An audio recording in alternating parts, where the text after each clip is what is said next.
welcome back to my channel. It's your girl Scarlett here today, and if you are new, hit the subscribe button down below so you do not miss a future upload. And today's video is going to be part of my mini-series that I started at the beginning of 2025 thanks to my sister.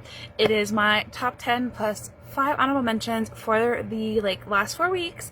So without further ado, just see what I've been listening to. So starting at number 10, it is a Carpenter song. It is Love is Surrender. This is off the Close to You album from 1970. I don't know if I'll be able to spit off all the facts like this for the rest of the songs that I've been listening to. I have been very nostalgic in my feels about, it's almost been 10 years since I started listening to the Carpenters, and Close to You album was the first one that I actually bought on vinyl in 2016, so that album's always gonna have a special place in my little heart. So it's just one of those good songs. It's actually, I think, a religious song that they kind of rewrote some, or redid something. Richard did something to the song fantastically, so it's not so highly religious. Number 9 is a song that a lot of you guys would probably not guess that I was a fan of this group of. I am a fan of Fleetwood Mac. It's not like my ABBA obsession. I'm like a casual Fleetwood Mac fan. I love their voices so much. I just love them so much. And at number 9 is Over My Head. I love her vocals on this so much. Christine, I hope I'm saying her name right. I can't remember if it's Christine or Christina. I can't remember. Oh my gosh. See, that's why I'm just a casual fan. Fleetwood Mac fans don't come after me. Number 8 is a song that I think I talked about in a video a while ago, from a group that I love from the 60s so much, the Mamas and Papas. It is their version of My Girl. Their vocals, I don't know what it is on the song. It turns it more into like a folky song, which I love it so much. Number 7 is also Mamas and Papas. It is their version of Twist and Shout. So Twist and Shout, I believe, was done by the Isley Brothers or somebody else before. The Beatles did it also. Mamas and Papas version is just my absolute favorite right now. I think a lot of these songs are artists I get into in the fall because they're very much fall vibes. I don't know if that's just me with certain artists. Like the Carpenters I listen to all year round, but like Carpenters, Fleetwood Mac, Mamas and Papas, those are like my fall artists. Even though it's still kind of early because it's still only like September. And then number 6 is the reason why most of you guys are on my channel, ABBA. It is Andante Andante, the Spanish version. Something about this in Spanish just hits so differently. I don't know if it's just the way Frida took the vocals or what it was, but I just love the version so much. Number 5 is ABBA again. It is Ring Ring.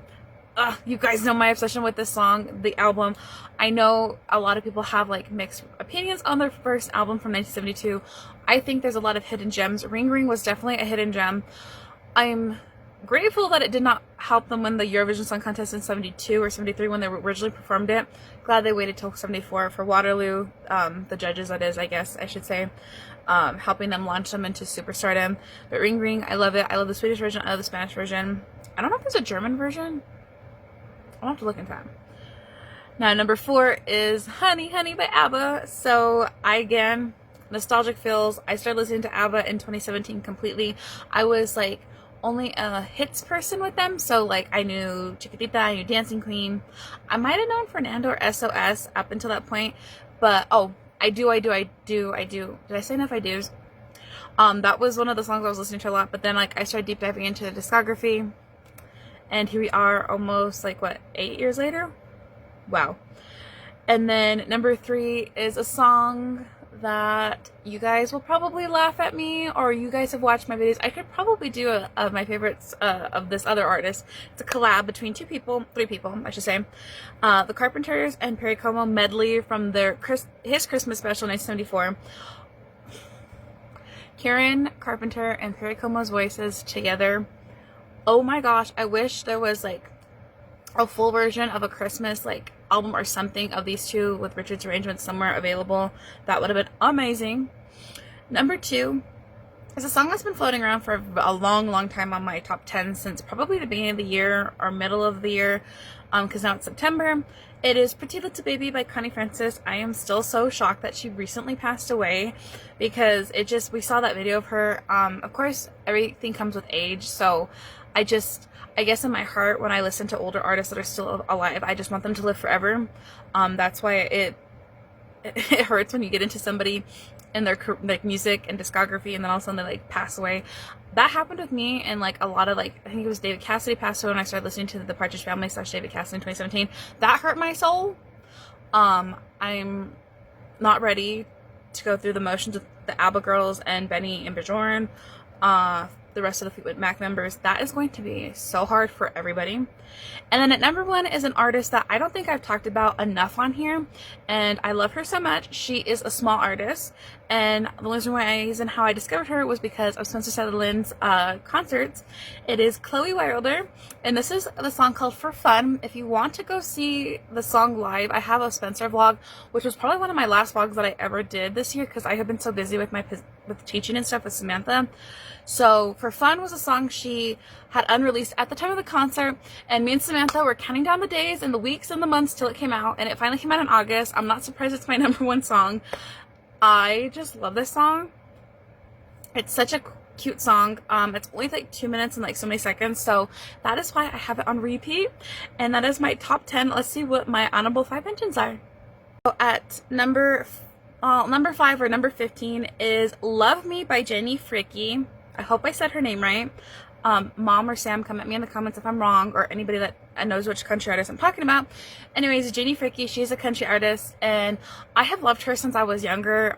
Not like a super like, oh, I gotta go see her if she ever came around to a concert or have to go buy her albums. But there are songs that I love that were like country hits that the radio stations would play from like the old, like, I wanted to say oldies, but I hate saying that because I don't like that word when it comes to that, because this is like the music that I listen to, so it makes me feel depressed that I couldn't live in that time. Anyways, that's a whole nother dive in. But number 5 or number 15 on my list is Love Me, Jenny Fricky. It is actually a country cover of a Bee Gees song. So I have done this a couple times on YouTube Shorts. I absolutely love the version that she did of this. I could not think of anybody else. The only other person that could have probably done a really good cover would have been like Dolly Parton maybe. Very soulful or more twangy, but Jenny Fricky just hits the nail on the head so well with this, having a female's perspective, because I believe Robin sings lead on this song, co-lead with Barry maybe. I haven't listened to it in a long time from them because I've been so obsessed with Jenny Fricky's version. Number 14 is an artist I was talking about for my number 1. The only reason why I know my number 1 artist is Let Me Loose, Spencer Sutherland. This song's, I just love him so much. I'm not going to go into it. Like, you guys, I have talked about this in every single video pretty much of my series, and then I did a deep dive into it I think a month or 2 ago, depending on when you're seeing this video. Number 13 is Our Last Summer by ABBA.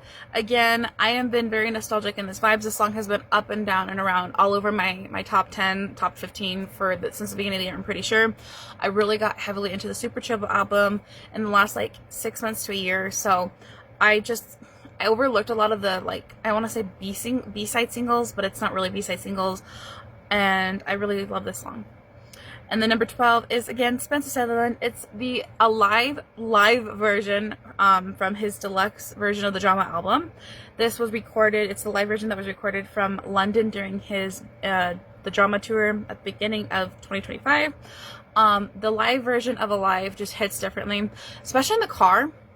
Highly recommend if you are a fan of Spencer Sutherland. And then number 1 or number 11 on my list is another Fleetwood Mac song. It is Monday Morning, which I think comes off their 1975 album. I'm not sure though. I really don't remember the years on all these. I wish I should do that next time. If you guys are curious or want more like factual information. This song I discovered because of my DJ artist about a year ago.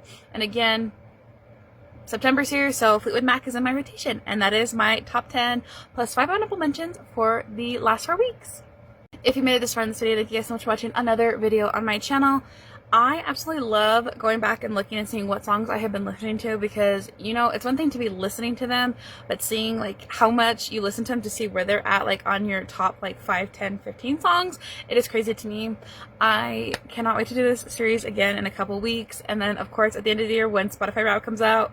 You guys loved that video last year where I took certain artists and just said like decided and just dissected. I can't even speak because I'm so excited. Of what songs I listen to the most. But I'll catch you guys in one of my next videos, which hopefully will be soon. Love you, bye!